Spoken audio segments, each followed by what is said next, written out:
Hey guys, just a quick word before we start the video. I just wanted to quickly apologise for the weird mic quality. I'm literally using an iPhone right now, which is quite weird. I did try to buy a replacement mic, however the quality was just disgusting, so I decided not to use it. I'll be back to normal by next week. However, I'm just hoping that you guys can still enjoy this video, as I was quite proud of it, and I hope you understand. So without any further ado, I'll continue with the video, and I do hope you guys enjoy.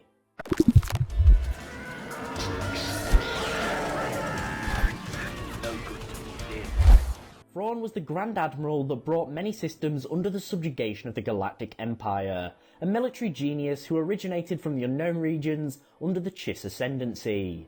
But what would happen if Thrawn pledged his loyalty to another group, the Confederacy of Independent Systems? Now, for this rethink, we're going to say that the Chiss understand that the Clone Wars is inevitable, and the Republic's going to be unable to keep all the systems together.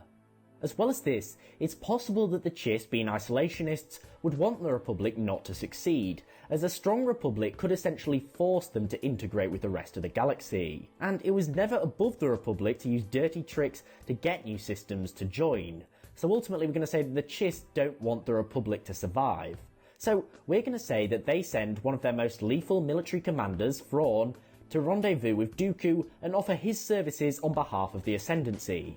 And Dooku accepts. So, by the time of the Clone Wars, Thrawn's given command of his own fleet as well as a considerable amount of droids, and he's sent across the galaxy on various campaigns. Now, I'm not going to say outright that since Thrawn joins the fight, the CIS wins the war, as I don't believe that even he would have the sort of power to make that sway. However, I do think that he'd be a very useful asset.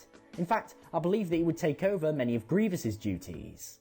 You see, both Thrawn and Grievous are great warriors and commanders, but although I believe Grievous is the greatest warrior, I also think that Thrawn is the superior tactician, and would therefore be given the responsibility. For example, overseeing the attack on Kamino, as well as command over the Malevolence. We're going to say that Thrawn is far more successful, the Malevolence isn't destroyed and will end up acting as his flagship. As well as this, the attack on Kamino is far more successful, maybe even with the clone facilities been forced to rebuild on another world. Now, Thrawn in many ways is a genius, and this is going to cause some problems for Sidious. For example, the attack on Kamino was a battle that the CIS was never actually meant to win, and Thrawn would wonder why. He wouldn't understand why the CIS repeatedly sabotaged itself.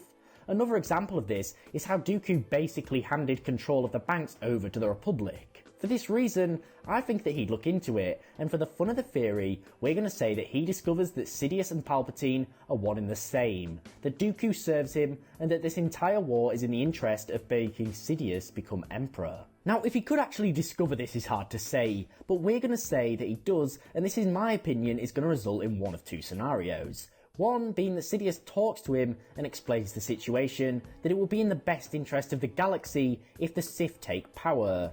From here, Thrawn agrees and continues to serve, holding back his punches and letting the Republic and Sidious grow in power, waiting for him to take control. Now, when he did, either Thrawn could be killed off like the rest of the CIS, or possibly he could be kept on. Sidious could easily claim that Thrawn was responsible for the CIS's surrender, and would be given a place in the new Empire's fleet, where he would serve, and this would result in a similar outcome to in our timeline, maybe even Thrawn being a higher rank. But there's also the possibility of option 2. Thrawn speaks with Dooku, convinces him that Sidious's entire plan relies on him, and that Dooku gets nothing out of the arrangement aside from giving his master more power, and Dooku agrees. From here, Dooku releases his master's true identity as a Sith Lord to the Republic, and lets the Jedi deal with it. A prepared Jedi Order with the element of surprise is able to stop Order 66 from happening and kill Palpatine. This removes Sidious from power altogether, and would significantly weaken the Republic, who would now be leaderless, which allows the CIS and Thrawn to win countless battles and move in for the kill.